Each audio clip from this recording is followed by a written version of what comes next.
नमस्कार, welcome to the study forum. मैं श्रीकांत और आप देख रहे हैं जीएनए ग्लोबल न्यूज एनालिसिस। देखिए, आज हम बात करने वाले यूएसए के सीक्रेट सीआईए बेस के बारे में, खासतौर पर दिल्ली और कोलकाता में। या मैं नहीं कह रहा, बल्कि रिसेंटली रिलीज हुए जेएफके फाइल्स में जारी सामने जानकारी आई है, वो काफ़ी ज़्यादा शॉकिंग है। जेएफके मतलब जॉन एफ कैनेडी।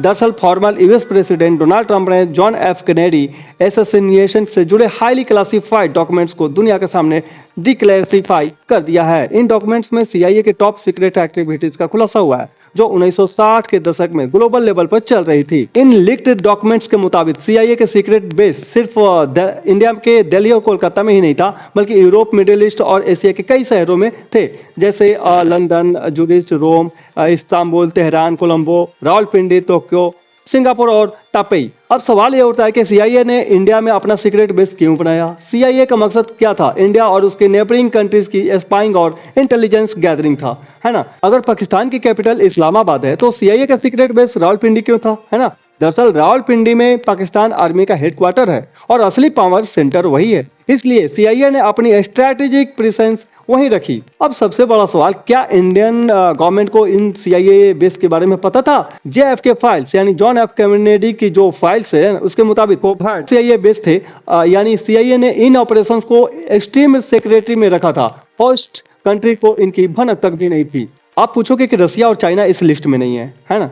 अगर आप इस लिस्ट को ध्यान से देखोगे ना, तो मॉस्को यानी रसिया और बीजिंग यानी चाइना गायब है, लेकिन हांगकांग इसमें नाम शामिल है। 1960 में हांगकांग ब्रिटेन के नियंत्रण में था, इसलिए सीआईए वहां से चाइना पर नजर रखती थी। अब सवाल ये आता है कि क्या आज भी यूएसए ऐसा कर रहा है?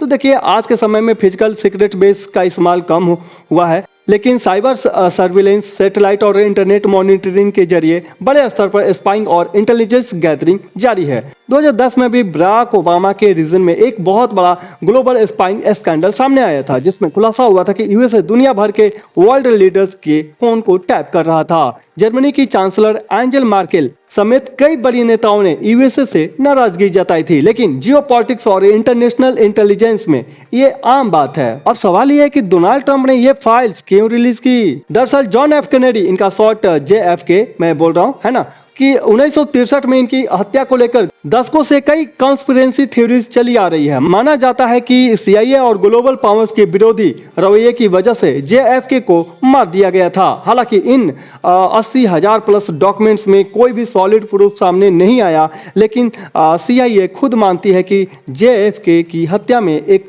सेकेंड शूटर भी था। अब सवाल ये उठता है ना कि क्या भारत और अन्य देश यूएसए से इसके बारे में सवाल पूछेंगे?